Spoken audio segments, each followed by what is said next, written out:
اما بعد فقال ربنا جل وعلا في القرآن المجيد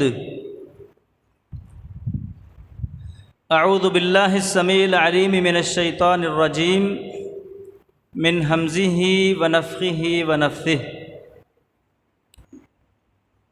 والذین جاءوا من بعدهم یقولون ربنا اغفر لنا ولإخواننا الذین سبقونا بالایمان ولا تجعل في قلوبنا غلا للذین آمنوا ربنا انک رؤوف رحیم۔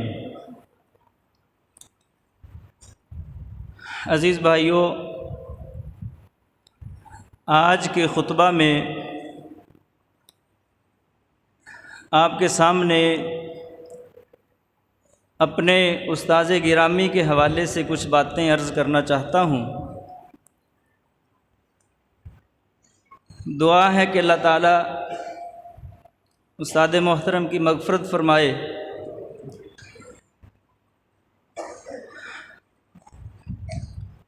اللہ تعالیٰ فرماتے ہیں وہ لوگ والذین جاءوا من بعدہم، جو ان کے بعد آئے، یقولون، وہ کہتے ہیں، ربنا اغفر لنا، اے ہمارے رب ہمیں معاف کر دے،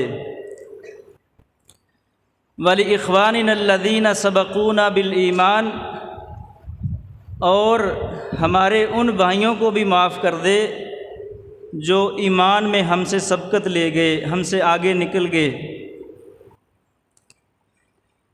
وَلَا تَجْعَلْ فِي قُلُوبِنَا غِلًّا لِلَّذِينَ آمَنُوا، اور اے اللہ ہمارے دلوں میں جو لوگ ایمان لائے ہیں ان کے متعلق کوئی کینہ، کوئی بغض نہ رکھ۔ ربنا، اے ہمارے رب، انک رؤوف الرحیم، بے شک تو بہت مہربان ہے، بہت رحم کرنے والا ہے۔ میرے عزیز بھائیو، ہمارے حافظ صاحب ہمارے استاد بھی تھے، ہمارے بڑے بھی تھے، ہمارے باپ کی طرح تھے، ہمارے قائد تھے۔ مکی صاحب کہہ رہے تھے جنازے میں، انت ابونا و اخونا و قائدنا و استاذنا و مربینا، آپ ہمارے باپ تھے، آپ ہمارے بھائی تھے، آپ ہمارے قائد تھے، آپ ہمارے استاذ تھے، آپ ہمارے مربی تھے، تربیت کرنے والے تھے۔ اللہ ہمارے استاد کو معاف کر دے۔ اللہ ہمارے استاذ تیرے پاس پہنچ چکے ہیں، ہمارے پاس کوئی مہمان آ جائے تو ہم اس کی کچھ نہ کچھ مہمان نوازی کر دیتے ہیں۔ اللہ تو بہت بڑا مہمان نواز ہے، تیرے سے بڑا کوئی مہمان نواز نہیں ہے۔ اللہ ہمارے استاد کی اچھی مہمان نوازی کرنا۔ صحیح بخاری میں حدیث ہے، رسول اللہ صلی اللہ علیہ وسلم کے پاس ایک جنازہ گزرا، انس رضی اللہ عنہ اس کے راوی ہیں۔ لوگوں نے اس کی تعریف کی۔ بتانا یہ چاہتا ہوں کہ یہ موضوع میں نے کیوں منتخب کیا ہے۔ جب آپ کسی کی تعریف کرتے ہو تو پھر اللہ آپ کی تعریف کی لاج رکھتا ہے، اور جس کی تعریف کی جاتی ہے آپ کی تعریف کی وجہ سے اللہ اس کو معاف کر دیتا ہے۔ نبی علیہ السلام کے پاس ایک جنازہ گزرا، فَأَثْنَوْا عَلَيْهِ، لوگوں نے اس کی تعریف کی، بہت اچھا آدمی تھا، نیک آدمی تھا، اس کا تقوی، اس کا زہد، اس کا ورع، اس کے لوگوں کے ساتھ حسن سلوک کا تذکرہ کیا۔ فرمایا رسول اللہ صلی اللہ علیہ وسلم نے، واجبت، اس کے لیے واجب ہو گئی ہے۔ پھر ایک اور جنازہ گزرا، لوگوں نے اس کے لیے کچھ اچھے کمنٹس نہیں کیے، کوئی اچھے باتیں نہیں کی، یہ تھا کہ چلو جان چھوٹ گئی، چلا گیا۔ نبی علیہ السلام نے اس کے بارے میں بھی فرمایا واجبت، اس پر بھی واجب ہو گئی۔ لوگوں نے پوچھا، اللہ کے رسول، پہلے کے لیے بھی آپ نے کہا واجب ہو گئی، دوسرے کے لیے بھی کہا واجب ہو گئی، تو کیا واجب ہوگی، کیا مطلب ہے اس کا؟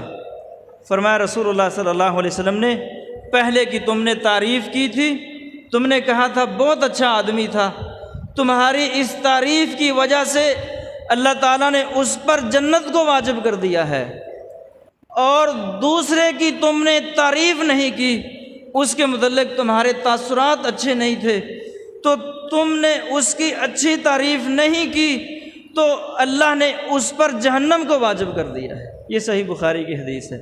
اور پھر اسی طرح کا واقعہ حضرت عمر کے ساتھ بھی پیش آیا رضی اللہ عنہ، جب ان کا دور حکومت تھا، ایک جنازہ گزرا، لوگوں نے تعریف کی تو کہا واجبت، پھر ایک اور گزرا، لوگوں نے تعریف کی تو کہا واجبت، پھر ایک تیسرا جنازہ آیا، لوگوں نے کچھ برا کہا تو کہا واجبت۔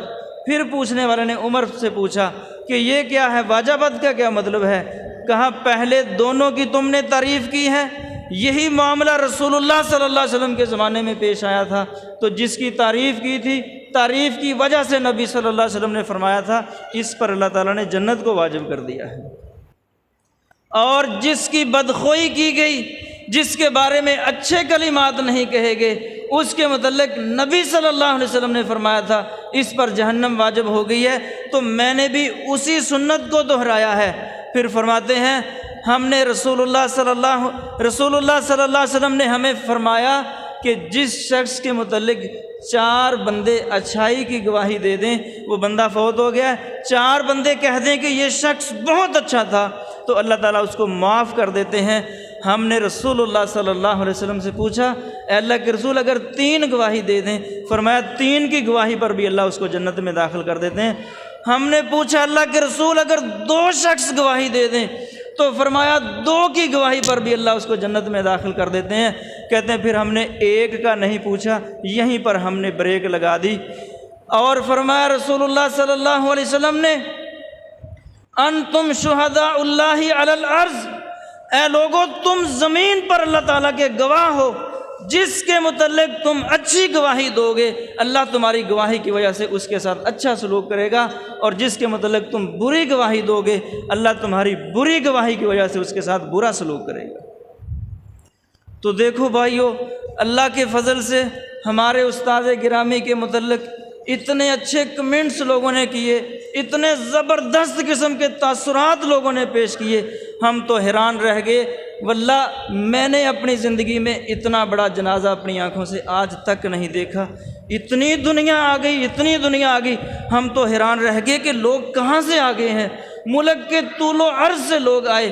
مجھے پتہ چلا ہے ایک شخص عرب دنیا سے جنازہ پڑھنے کے لیے آیا، کتنی بڑی بات ہے۔ اور آج کی خبر یہ ہے کہ یہ جمعے سے پہلے بہت سے بھائیوں نے مجھے بتایا کہ پورے علاقوں میں مسجدوں میں اعلان ہو رہے ہیں کہ مسجد میں جمعے کی نماز کے بعد غیبانہ نماز جنازہ ادا کیا جائے گا۔ ان سب کو بھی ملا لو تو پاکستان کی تاریخ میں واللہ العظیم اتنا بڑا جنازہ آپ نے کبھی نہیں دیکھا ہوگا جتنا ہمارے استاد گرامی کا جنازہ لوگوں نے پڑھا ہے۔ یہ لوگوں کی تعریف ہے، یہ لوگوں کے اچھے کمنٹس ہیں، اور ہمیں اللہ تعالیٰ کے ہاں امید ہے اللہ لوگوں کی اس گواہی کو بنیاد بنا کر، دلیل بنا کر، نبی علیہ السلام نے فرمایا نا انتم شہداء اللہ علی الارض، تم تو زمین پر اللہ کے گواہ ہو، تو اللہ لوگوں کی اس گواہی کو دلیل بنا کر، بنیاد بنا کر ہمارے استاد گرامی کو جنت الفردوس میں اعلیٰ مقام عطا کرے گا انشاءاللہ۔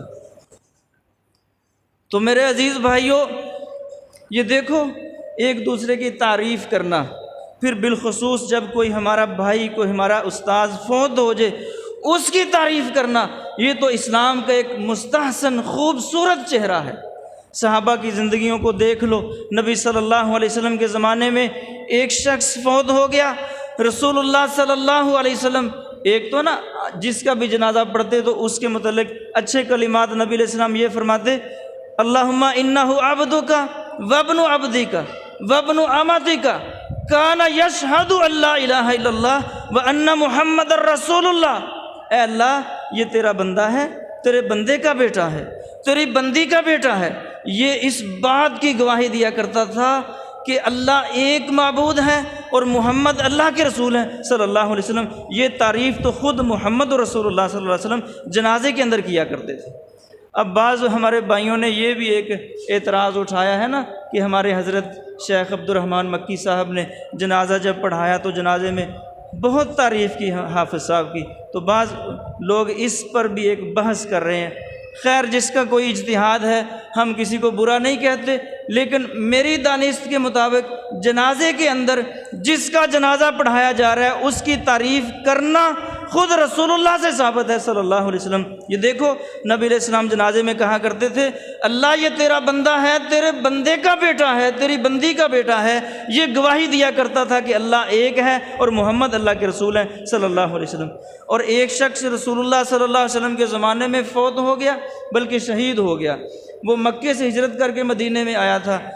رسول اللہ صلی اللہ علیہ وسلم نے، یہ سنن ابن ماجہ میں، سنن نسائی میں حدیث ہے، جب اس کا جنازہ پڑھایا، جس طرح ہمارے مکی صاحب کہہ رہے تھے نا، انہو فتح باب الجہاد رفع رایت الجہاد، اس نے جہاد کا دروازہ کھولا، اس نے جہاد کا پرچم بلند کیا، اس نے اپنے بچوں کی تربیت کی، اس نے ہماری تربیت کی۔ یہ مکی صاحب یہ باتیں کر رہے تھے نا جنازے کے اندر۔ تو اسی طرح کی باتیں رسول اللہ صلی اللہ علیہ وسلم نے اس شخص کے متعلق فرمایا نبی صلی اللہ علیہ وسلم نے، اللہ یہ تیرا بندہ، اس نے مکے سے ہجرت کر کے مدینے میں آیا اور پھر تیری راہ میں جہاد کرتے ہوئے شہید ہو گیا، اللہ تو اس شخص کو معاف کر دے۔ تو یہی ہماری گواہی، جیسے ہمارے نبی کی گواہی ہمارے نبی کے اپنے ساتھی کے متعلق تھی کہ اللہ یہ ہجرت کر کے آیا ہے، تیری راہ میں اس نے گھر بار کو چھوڑا ہے، اس نے جہاد کا پرچم بلند کیا ہے، تیری راہ میں لڑتے ہوئے شہید ہو گیا ہے۔ یہی گواہی ہم اپنے استاد گرامی کے متعلق دیتے ہیں۔ اللہ ہمارے استاد نے اس وقت جہاد کی پشتی بانی کی جب کوئی جہاد کے متعلق بات کرنے کو تیار نہیں تھا، جب مسجدوں میں پابندیاں ہوتی تھیں ان کو جہاد کے موضوع پہ درس نہیں دینا، جب بڑے بڑے علماء متذبذب تھے، کوئی جہاد کے متعلق فتویٰ نہیں دیتا تھا، کوئی مجاہدین کے ساتھ کھڑے ہونے کو تیار نہیں تھا، اس وقت یہ واحد شخص تھا جس نے جہاد کے لیے فتویٰ بھی دیا، اپنے آپ کو وقف بھی کر دیا۔ وہ ایک چھوٹا سا رسالہ لکھا، ہم جہاد کیوں کر رہے ہیں، آپ نے دیکھا ہوگا، بالکل چھوٹا سا ہے، کوئی میرا خیال وہ 50-60 صفحے اتنے کو صفحے اس کے، چھوٹا سا ہے، ہم جہاد کیوں کر رہے ہیں۔ اتنا شاندار جہاد کا دفاع کر دیا، اتنا زبردست رسالہ لکھ دیا۔ اس کے لکھنے کے بعد اللہ کے فضل سے جہاد کے متعلق کسی کا کوئی شبہ باقی نہیں رہ گیا۔ اللہ نے پھر اس میں برکت بھی بڑی پیدا کر دی۔ یہ دارالاندلس والے کہتے ہیں ہماری جتنی کتابیں فروخت ہوئی ہیں سب سے زیادہ یہ کتاب فروخت ہوئی ہے، ہم جہاد کیوں کر رہے ہیں۔ تو بھائیو، کہنے کا مطلب یہ ہے، کوئی یہ نہ سمجھے کہ بھئی خطبہ جمعہ میں یہ کیا ہوا کہ ایک بندے کی تعریفیں شروع کر دیں۔ یہ اپنے بھائیوں کی تعریفیں کرنا یہ خود ہمارے نبی کی سنت ہے، اور پھر یہی تعریف اللہ اس کو بنیاد بناتے ہیں، اور اس تعریف کی بنیاد پر اللہ تعالیٰ لوگوں کے ساتھ حسن سلوک کرتے ہیں۔ دیکھو صحابہ ایک دوسرے کی تعریفیں کیا کرتے تھے۔ ابو بکر کی فضیلت میں روایتیں ہیں تو ابو بکر نے تھوڑی بیان کی ہیں، وہ کوئی عمر بیان کر رہے ہیں، کوئی عثمان بیان کر رہے ہیں، کوئی علی بیان کر رہے ہیں۔ عمر کی فضیلت کی حدیثیں علی بیان کر رہے ہیں، علی کی فضیلت کی حدیثیں طلحہ بیان کر رہے ہیں، طلحہ کی فضیلت کی حدیثیں زبیر بیان کر رہے ہیں۔ صحابہ ایک دوسرے کی فضیلتیں بیان کر رہے ہیں۔ دیکھو نا، عائشہ رضی اللہ عنہ سے پوچھا گیا سب سے زیادہ رسول اللہ صلی اللہ علیہ وسلم کو پیار اور محبت کس کے ساتھ تھی، تو عائشہ نے فرمایا فاطمہ کے ساتھ تھی۔ اور یہی بات جب فاطمہ سے پوچھی گئی کہ سب سے زیادہ محبت رسول اللہ کو کس کے ساتھ تھی، تو فاطمہ نے فرمایا عائشہ کے ساتھ تھی۔ ایک دوسرے کے ساتھ دیکھو تعریفیں کیسے ہو رہی ہیں۔ حضرت علی سے پوچھا گیا سب سے بہتر کون ہے، کہا ابو بکر۔ پوچھا پھر کون، کہا عمر۔ پوچھا پھر کون، کہا عثمان۔ وہ راوی کہتے ہیں پھر میں نے چوتھے نمبر پر نہیں پوچھا کہ کسی اور کا نام نہ لے دیں، میرے دل میں تو ہے کہ چوتھا نمبر حضرت علی کا ہے رضی اللہ تعالیٰ عنہ۔ ایک دوسرے کی تعریفیں۔ تو بھائیو، بہت بڑی نعمت تھے، بہت بڑی نعمت تھے ہمارے پاس ہمارے استاد گرامی، ہمیں چھوڑ کر چلے گئے ہیں۔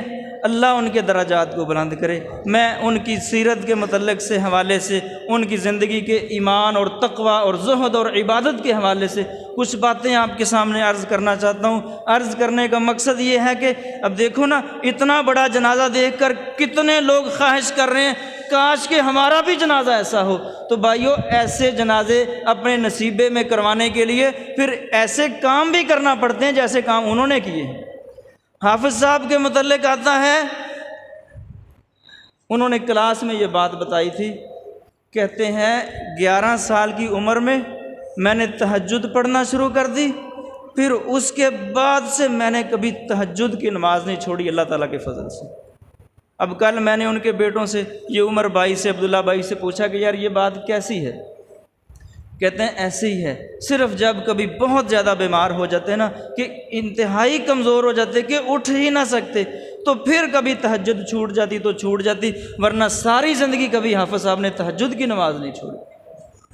اور میں نے اپنی آنکھوں سے دیکھا ہے، 18 سال مجھے اس مرکز میں ہو گئے ہیں، میں نے کبھی حافظ صاحب کو نماز با جماعت سے پیچھے نہیں دیکھا۔ اللہ کے فضل سے ٹائم ہوتا تھا تو سوئی پہ سوئی چڑھتی تھی، حافظ صاحب مصلی پہ آ جایا کرتے تھے۔ آپ نے کبھی دیکھا ہو تو بتاؤ، کبھی نہیں کسی نے دیکھا ہوگا کہ حافظ صاحب نے جماعت چھوڑی ہو۔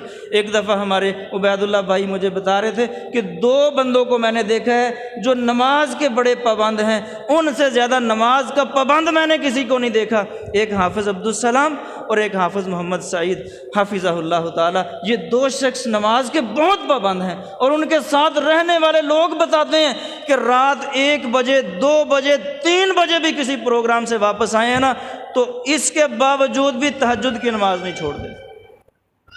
یہ کتنی بڑی بات ہے۔ اب خواہش تو ہماری بھی ہے نا کہ ہمارے بھی جنازے اتنے بڑے بڑے ہوں، تو یہ خواہشیں ایسے نہیں پوری ہوتی، پھر کام بھی انہی کی طرح کے کرنے پڑیں گے۔ پھر دنیا میں قبول بھی ایسے ہوگا جب آپ اپنے آپ کو رب کے ہاں قبول کروا لو گے، رب آپ کو لوگوں کے ہاں قبولیت دے دے گا۔ اور قرآن کے ساتھ اتنا شاندار تعلق ہمارے حافظ صاحب کا، واللہ قرآن کے تو ایسے جیسے شدائی ہوتے تھے، جیسے کوئی جنون نہیں ہوتا کسی کو، جنون کی حد تک قرآن کے ساتھ تعلق تھا ہمارے حافظ صاحب کا۔ اتنا قرآن پڑھتے، اپنے اوپر لازم کیا ہوا تھا کہ کم از کم 1 پارہ تو ہر روز زبانی سنانا نا کسی کو۔ یہ زبانی ہے، جو ویسے پڑھتے وہ ایک الگ بات ہے۔ اور اگر کسی دن قرآن 1 پارہ نہ پڑھ سکتے، کسی وجہ سے رہ جاتا، تو اپنے اوپر یہ ایک سزا لاگو کر رکھی تھی کہ جس دن میں نے 1 پارہ قرآن کا نہ سنایا، اس دن میں نے کھانا ہی نہیں کھانا۔ سبحان اللہ۔ ناشتہ نہیں کیا کرتے تھے جس دن پارہ نہیں سنایا کرتے تھے۔ یہ کتنی بڑی بات ہے۔ اور کئی سال گزر گئے، روزانہ سورہ یوسف کی تلاوت کیا کرتے تھے، اپنے ہاتھ سے اپنی پہلی اہلیہ کو سورہ یوسف لکھ کر دی، کہا یہ لو، یہ میں نے اپنے ہاتھ سے لکھی ہے، تم اس کو یاد کرنا شروع کر دو۔ اس نے اس کو یاد کرنا شروع کر دیا، اس نے سورہ یوسف یاد کر لی، پھر اس کو اور ترغیب دلائی اور شوق پیدا کر دیا، اس نے پھر اللہ کے فضل سے سارا قرآن یاد کر لیا۔ بہت کم خاوند ایسے ملتے ہیں جو اپنی بیویوں کو قرآن یاد کرواتے ہیں، اور پھر بیوی کے ساتھ مل کر قرآن کا دور کیا کرتے تھے، اس کو روزانہ پارہ قرآن کا سنایا کرتے تھے۔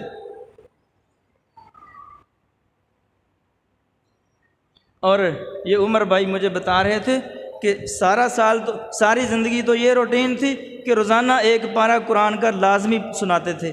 آخری سال دیکھو اللہ تعالیٰ بھی کیسے سبب بناتے ہیں، آخری سال یہ روٹین بنا لی کہ روزانہ 3 پارے قرآن کے سنایا کرتے تھے۔ اب کمزور بھی ہو گئے تھے، بیمار بھی تھے، جسم بھی کمزور تھا، آپ کو پتہ ہی ہے، لیکن 3 پارے روزانہ قرآن کے سنانا یہ کوئی آسان کام نہیں ہے۔ سبحان اللہ۔ ہمارے نبی صلی اللہ علیہ وسلم کی سنت کیا تھی کہ جبریل علیہ السلام کے ساتھ مل کر ہر سال دور کیا کرتے۔ آخری سال جبریل علیہ السلام کے ساتھ مل کر 2 مرتبہ قرآن کا دور کیا۔ ہمارے حافظ صاحب کو بھی اللہ تعالیٰ نے اس سنت پر چلا دیا، ساری زندگی 1 پارہ روزانہ پڑھتے رہے، آخری سال 3 پارے روزانہ کر دیے کہ اب میں 3 پارے روزانہ پڑھا کروں گا۔ ایک دفعہ مریدکے سے سرگودے جانا تھا، پھر سرگودے سے راولپنڈی، اور راولپنڈی سے پھر واپس، یہ ٹوٹل کوئی 24-25 گھنٹے کا سفر بنا ان کا آنے جانے کا۔ ان کے جو ساتھ بھائی تھے وہ بتاتے ہیں ان 24 گھنٹوں کے دوران گاڑی کے اندر بیٹھے بیٹھے 9 پارے زبانی سنا دیے، 9 پارے۔ یہ قرآن کے ساتھ محبت ہے، محبت کے بغیر ایسا نہیں ہو سکتا۔ یہ ان کا ایک خاص جنون تھا۔ اور ہمیں اکثر کہا کرتے تھے جب بھی ہمارے ساتھ اساتذہ کے ساتھ، جامعہ کے طلبہ کے ساتھ، اساتذہ کے ساتھ میٹنگ ہوتی، سب سے بڑی ان کی تلقین اور ہدایت یہی ہوا کرتی تھی، ان کی نصیحت یہ ہوا کرتی تھی، بھائیو قرآن پڑھا کرو، بھائیو اپنے قرآن کو ٹھیک کر لو۔ بلکہ ہمیں کہتے آؤ مجھے قرآن سناؤ، جس کا قرآن ٹھیک نہ ہوتا اس کو کہتے بھئی اپنا قرآن ٹھیک کرو۔ بڑی اس کے اوپر تاکید بھی کیا کرتے تھے، توجہ بھی دلوایا کرتے تھے، پھر بار بار پوچھا بھی کرتے تھے، کہا کرتے تھے مجھے آ کر سنا دیا کرو، میں تمہارا قرآن ٹھیک کر دیتا ہوں۔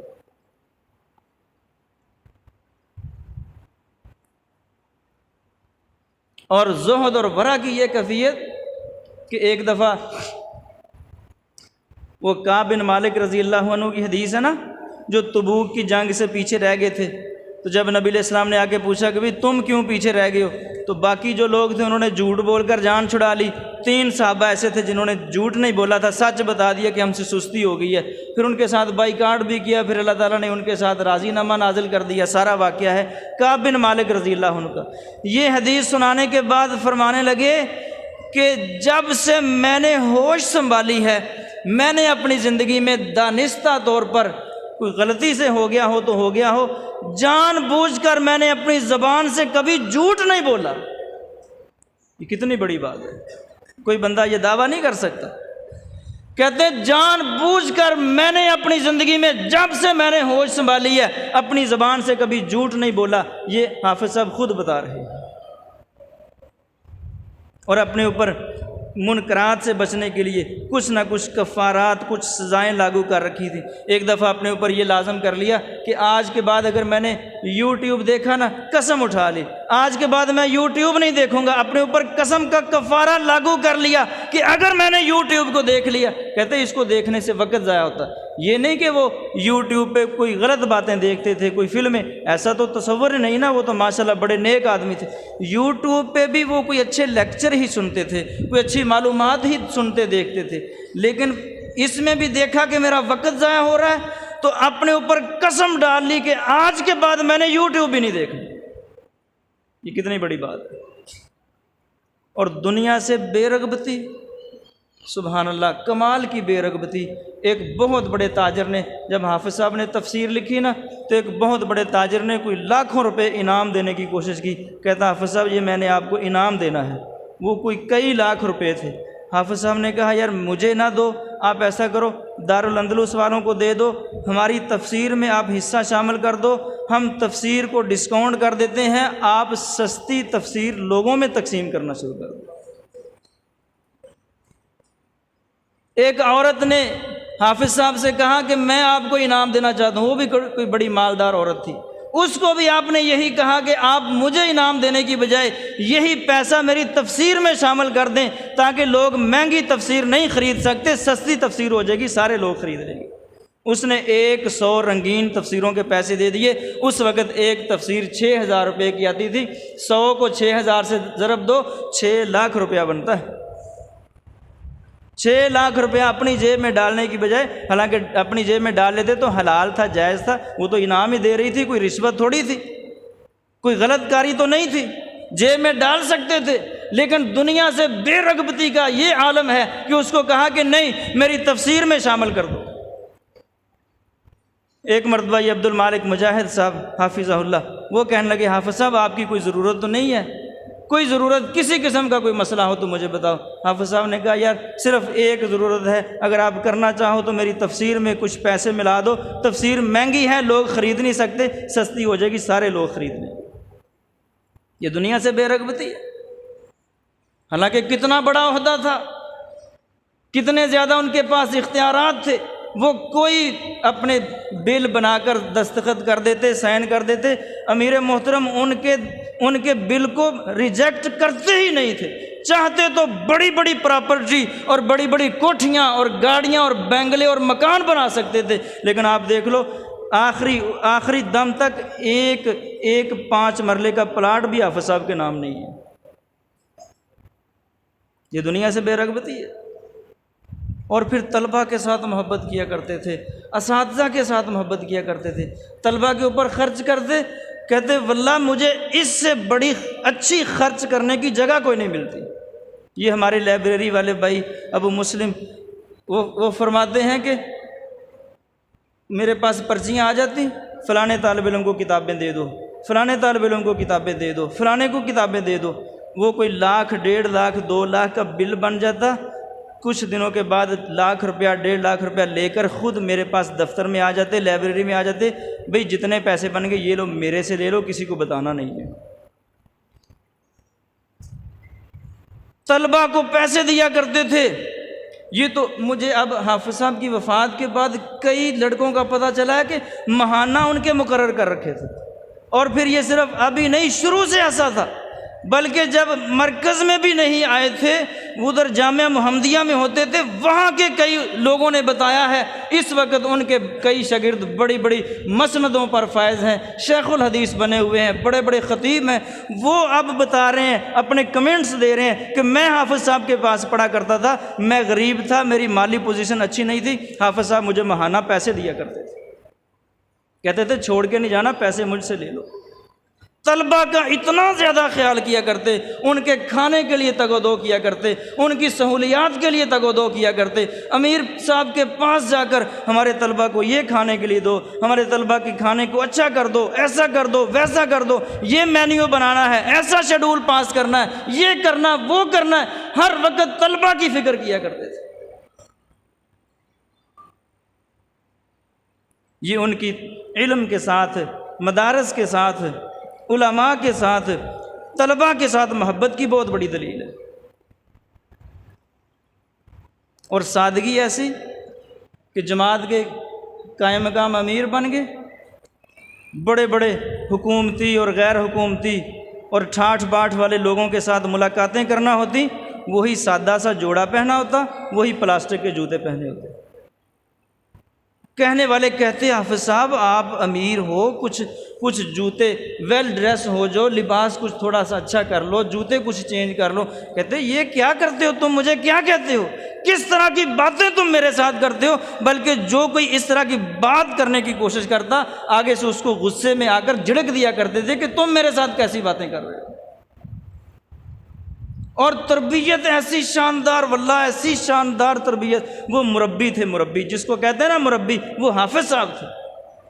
یہاں کوئی لوگ پیچھے کھڑے ہو کر نمازیں پڑھتے، 15-20 دن کے بعد ایک آدھ مرتبہ پوچھ لیتے، جو کھڑے ہو کر جنہوں نے نماز پڑھی ہے نا وہ پیچھے کھڑے ہو جاؤ، ہاتھ میں ڈنڈا پکڑ لیتے، جا کر کہتے جو تو سفید داڑھیوں والے بزرگ ہیں وہ تو نیچے بیٹھ جاؤ، باقی سب کو ایک ایک ڈنڈا لگاتے۔ اس کا اتنا اثر ہوتا کہ مہینے گزر جاتے، پھر کسی اور کو لیٹ ہونے کی سوچ بھی پیدا نہ ہوتی۔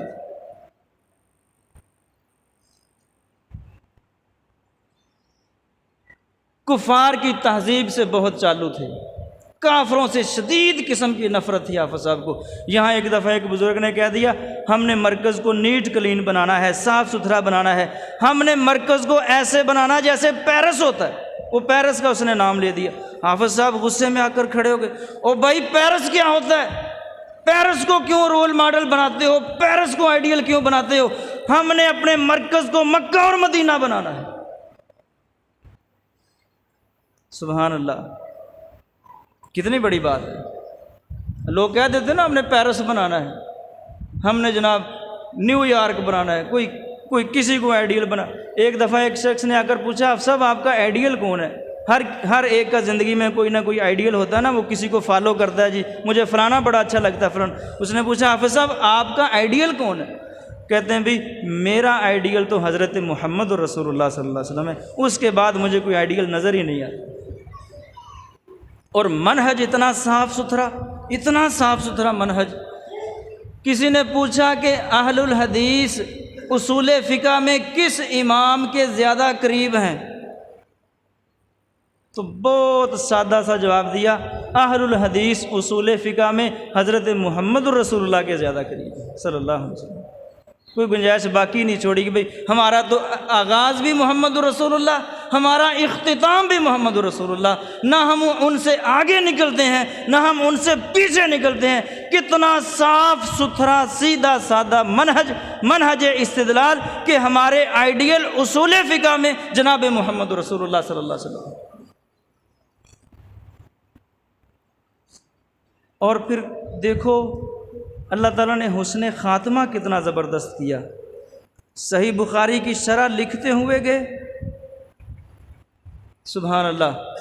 ان کے بیٹے بتاتے ہیں کہ سب سے آخری گفتگو جو انہوں نے اپنی گھر والیوں کے ساتھ کی، کہتے ہیں اللہ آپ کی حفاظت کرے۔